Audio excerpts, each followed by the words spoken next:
बुलढाणा नगरपालिका हद्दवाढ प्रस्ताव रद्द करा. ॲडव्होकेट जयश्री शेळके. बुलढाणा नगर परिषदेचे सागवण, जामरुण, येडगाव, सुंदरखेड, माळवीर व सावळा या ग्रामपंचायत नगरपालिका समावेश करण्याचा जो प्रस्ताव सादर केला आहे तो रद्द करावा, अशी या सर्व गावातील नागरिकांची मागणी आहे.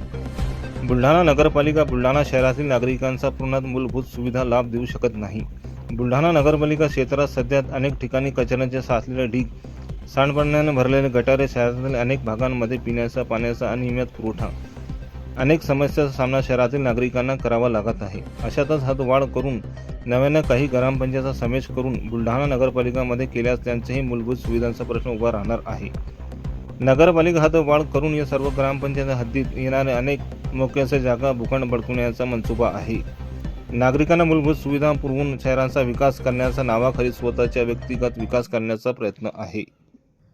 बुलढाणा शहरालगत असलेल्या जामरुण, सागवण, येळगाव, सुंदरखेड, सावळा, माळविहीर या ग्रामपंचायतींचा समावेश हा बुलढाणा नगरपालिका हद्दीत करावा, यासाठी नगरपालिका प्रशासनाने शासनाकडे प्रस्ताव सादर केला. परंतु या गावातील सर्व नागरिकांचा या प्रस्तावाला तीव्र विरोध आहे. मुळात नगरपालिका प्रशासन शहरातील नागरिकांना सुविधा देण्यासाठी असमर्थ ठरते. अशा परिस्थितीमध्ये या ग्रामपंचायतींचा समावेश शहरामध्ये करण्याचा घाट का घातला जातोय, असा सगळ्यांना प्रश्न पडलाय. विकासाच्या नावाखाली शहरालगत असलेल्या या ग्रामपंचायतीच्या हद्दीतील मोक्याच्या जागा भूखंड बळकावण्याचा यामागे मनसुबा आहे आणि या माध्यमातून या ग्रामपंचायतींच्या सार्वभौमत्वाला आणि नैसर्गिक न्यायाच्या तत्वाला हरताळ फासला जातोय. त्यामुळे आमची विनंती आहे शासनाला की बुलढाणा नगरपालिका प्रशासनाने पाठवलेला हा बुलढाणा हद्दवाढीचा प्रस्ताव ताबडतोब रद्द करण्यात यावा.